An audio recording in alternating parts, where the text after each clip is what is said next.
Welcome to NVC Life. I'm Rachelle Lamb, veteran NVC trainer and relationship coach, helping listeners navigate interpersonal conflict and ground more deeply into relational living.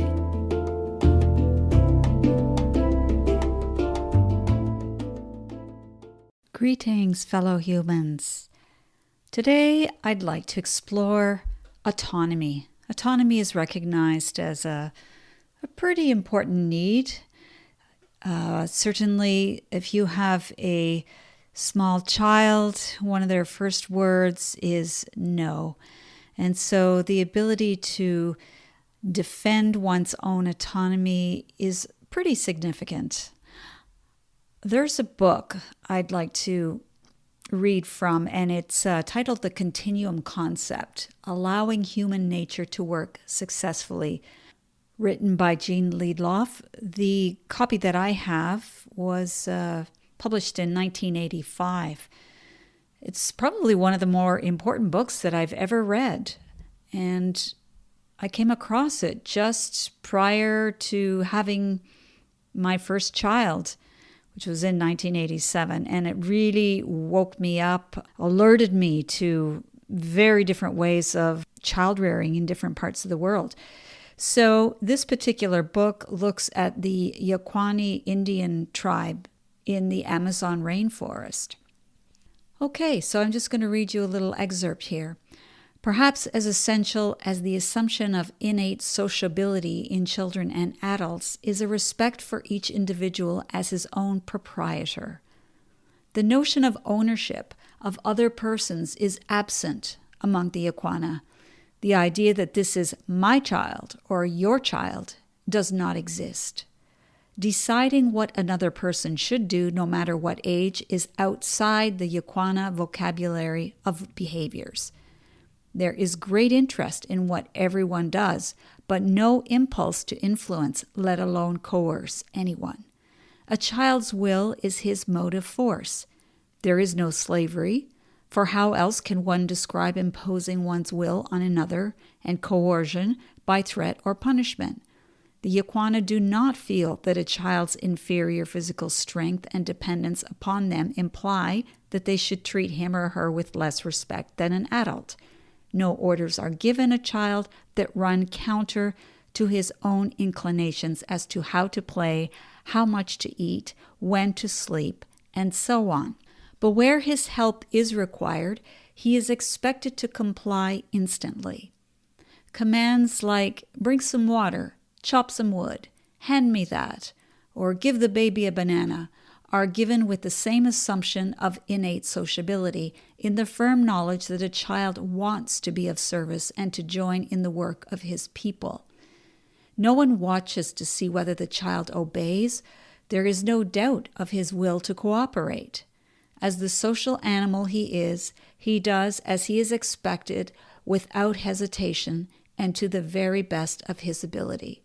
And it works incredibly well.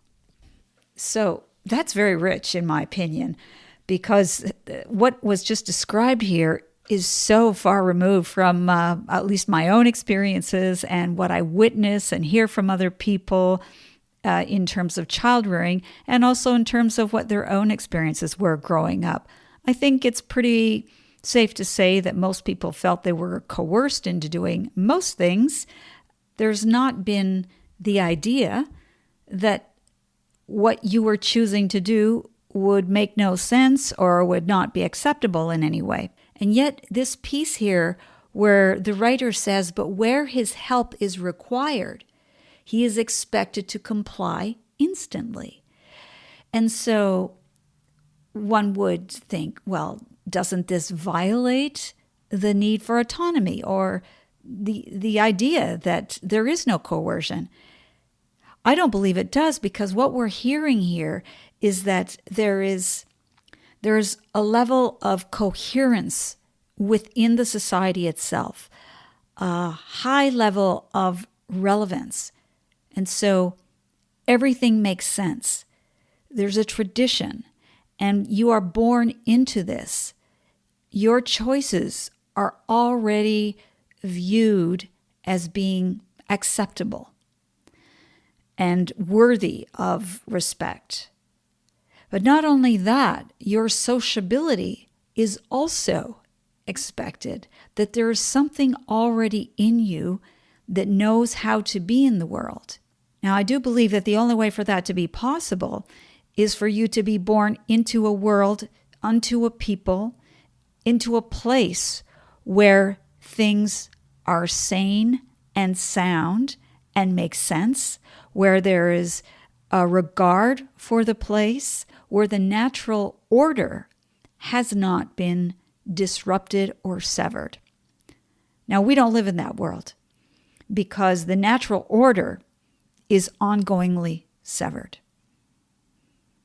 I think it's a really good exercise to wonder about all the ways that the severing takes place. In most cases, that severing takes place in order for people to keep living their lives in the ways that they do. An example of this would be how infants are given their own room. From the time they're born, when you bring a baby home and you place a baby in a crib, this would be outside of the natural order, at least in the understanding that the Yukon Indians would have, and many other people around the world also. If you ever have a chance to watch a film called Babies, I highly recommend it. It's a documentary. I will include some information about it, a link in the show notes. And it covers the first 18 months of 4 infants. One of them is born in Namibia, Africa. Another one is born in Mongolia. Another one in Japan. And another one on the west coast of the United States. They are born into completely different environments, as you might imagine. The most rooted one being the one in Namibia, Africa, where the children they're born in conditions that I believe most people who are used to a certain level of comfort or a way of comfort probably would not like. But for me, having watched it a few times, if I could choose where I would be born, that would have been the one I would have chosen out of the 4 places. And that's because I could see that there was something about it that where the idea of it takes a village to raise a child is exactly what's happening there. You have a multitude of age groups surrounding you, and you're directly connected to your environment and the preparing of food, hunting, gathering, because we're talking about very early ways of life. And yet there's a kind of a joy that seems to be quite pervasive amongst those people.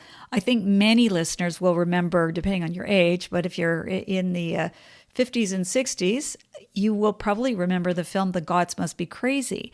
It was a comedy about a Coke bottle being thrown from a plane and landing in a village where the Kalahari Bushmen live in South Africa. And I think there's some controversy about it too, because I think that in many ways the Bushmen themselves felt that it wasn't exactly an accurate depiction, but I do believe that some of the depiction was probably accurate, and that is in the way that the people live in alignment with the land around them, and a kind of ease that they have in living that way, ease with the environment and also an ease with each other.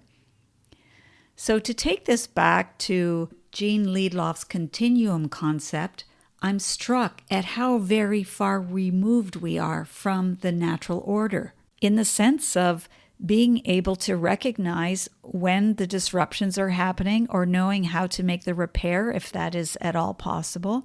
There are many people who do follow Gene Liedloff's work.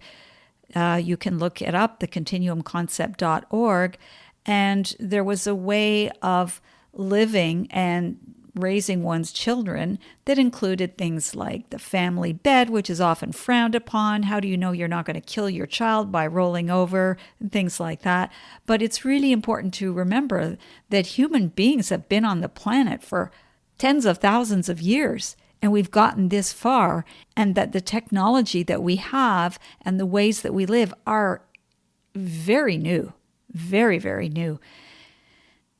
And so this piece around autonomy is often expressed as individual rights and freedom untethered to the natural order in our confused corner of the world. I think we're so far removed from the natural order and from the continuum that we'd be hard-pressed to say that whatever anybody does is all right, because I don't think we recognize the greater terrain that we live our lives in.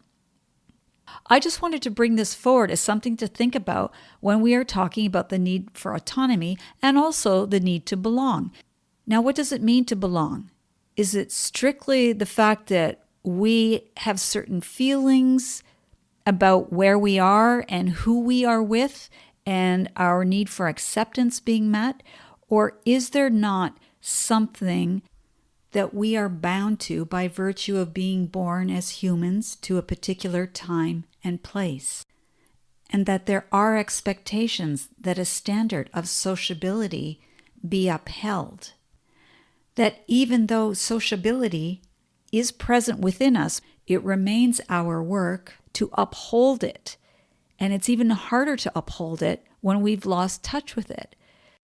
And so those are a few thoughts this week about autonomy and belonging, which I think most people would consider pretty important needs on a day-to-day basis. Some questions to reflect on are, how do we raise children to belong? How do we demonstrate belonging? How do we recognize that the continuum has been severed, and what might we do to repair it? How do we take care of our need for autonomy, respect other people's needs for autonomy, while at the same time holding ourselves to a standard of sociability and care for each other and care for the world to which we belong? Some questions to think about. Thank you for tuning into NVC Life. For future episodes, be sure to subscribe on iTunes, Spotify, or YouTube. For free resources or to book a private session with me, head over to RachelleLamb.com. Until the next time, stay sane, grateful, and generous.